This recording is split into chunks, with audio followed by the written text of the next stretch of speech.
요즘 정말 한치 앞을 내다보기 힘든 그런 시대를 살고 있죠.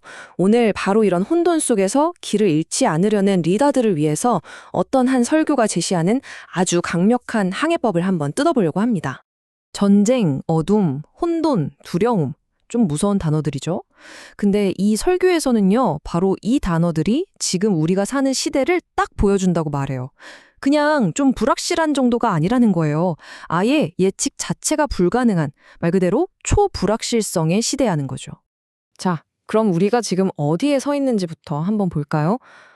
끊이지 않는 전쟁 소식, 하루가 다르게 널뛰는 경제, 그리고 정말 눈 깜짝할 사이에 모든 걸 바꿔버리는 기술까지. 이 모든 것들 때문에 우리가 마치 방향키도 없이 망망대해에 둥둥 떠 있는 기분이 들게 한다는 겁니다.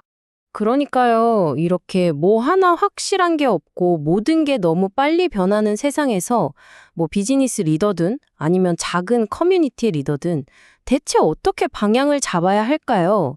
이게 바로 이 설교가 우리에게 던지는 아주 근본적인 질문이에요. 이 질문에 대해서요, 설교자는 뭐 새로운 전략이나 최신 기술 같은 걸 이야기하지 않아요. 오히려 정반대죠. 더 근본적인 걸로 돌아가자고 합니다. 뭐냐면 거친 폭풍우 속에서 배를 단단히 붙잡아주는 닷 말이에요. 계속해서 변하는 세상에서 앞으로 나아갈 길이 대체 뭘까요? 이 설교의 답은 좀 의외일 수 있어요. 새로운 길을 막 찾아 헤매는 게 아니라는 겁니다. 오히려 그 반대로 절대 변하지 않는 원칙에 우리 자신을 밧줄로 꽁꽁 묶듯이 단단히 고정해야 한다는 거죠. 바로 이 지점에서 우리가 잘 아는 경영학의 대가 피터 드러커의 이야기가 딱 들어맞아요. 그가 그랬잖아요.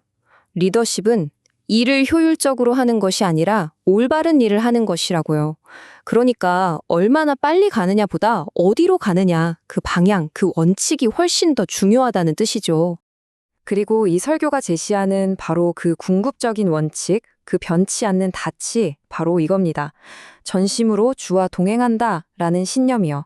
이게 바로 그 어떤 혼란의 폭풍우가 몰아쳐도 우리를 길 잃지 않게 꽉 붙잡아주는 최종적인 닻이라는 거죠. 좋아요. 그럼 이 원칙을 구체적으로 어떻게 우리 삶에 적용할 수 있을까요? 여기서 아주 흥미로운 인물이 등장합니다. 역사상 가장 혼란스러웠던 제국 한복판에서 자기 원칙을 끝까지 지켜냈던 사람. 바로 다니엘의 삶에서 그 4가지 실천 방법을 찾아보는 거예요. 여기 4가지 단계가 나오는데요. 이게 그냥 단순한 체크리스트가 아니에요.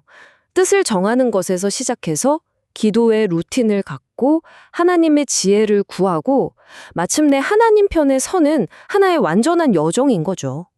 자, 그럼 하나씩 제대로 뜯어보죠. 첫 번째는 뜻을 정한 동행이에요. 이게 무슨 말이냐면 내 정체성을 아주 분명하게 정하는 거예요.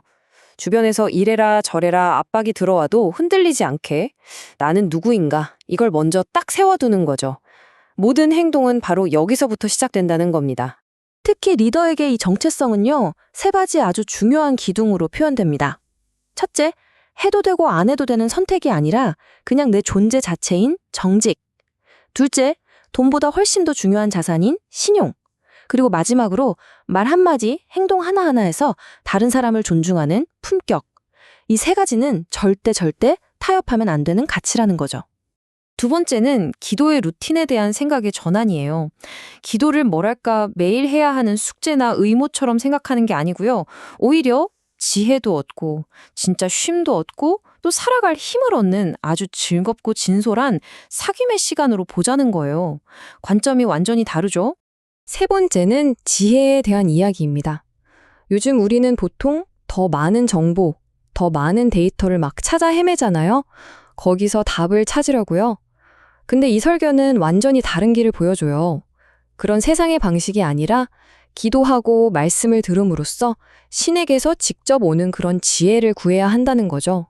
그리고 이 지혜는 딱 2가지 모습으로 나타난다고 해요. 하나는 지금 당장 내 눈앞에 닥친 문제를 해결할 번뜩이는 영감.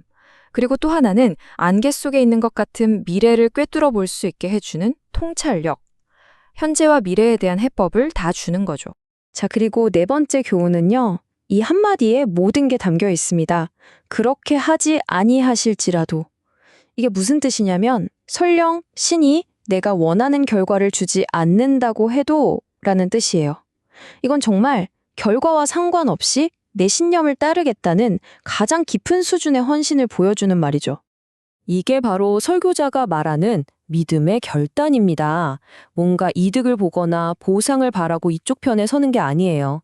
그냥 이게 옳으니까, 내가 믿는 바니까, 그래서 기꺼이 그 편에 서는 것. 이게 바로 신앙의 가장 순수한 모습 아니겠냐는 거죠. 자, 그럼 이렇게까지 하면서 원칙을 지키며 살면 그 끝에는 뭐가 있을까요? 이 설교는요, 그 길을 걸어간 사람에게 자연스럽게 따라오는 4가지 축복, 그러니까 긍정적인 결과가 있다고 이야기합니다. 이렇게 사는 사람은요, 마치 캄캄한 어둠 속에서 스스로 빛을 발하는 존재가 된다고 해요. 그리고 그 빛이 4갈래로 뻗어 나간다고 설명합니다. 근데 이 4가지 축복은요, 내가 막 애써서 쟁취하는 게 아니에요. 그냥 원칙을 지키며 살다 보면 자연스럽게 따라오는 선물 같은 거랍니다. 지혜로 빛나게 되고 주변에 선한 영향력을 주며 빛나게 되고 보이지 않는 손길의 보호를 받으며 빛나고 그리고 마침내 나 자신을 넘어선 더 큰 목적을 이루는 통로로서 빛나게 된다는 거죠. 자, 이렇게 쭉 살펴봤는데요. 결국 이 모든 이야기는 하나의 질문으로 다시 돌아옵니다. 그래서 이걸 내 삶에 어떻게 적용할 건데? 설교는 이 마지막 질문을 청중, 바로 우리 각자에게 던지면서 끝을 맺습니다. 결국 이 설교가 우리에게 남기는 질문은 이겁니다. 이렇게 끊임없이 모든 것이 변하고 흔들리는 시대에 여러분을 굳건하게 붙잡아주는 절대로 변치 않는 원칙은 무엇인가요? 여러분 인생의 닻은 과연 무엇입니까?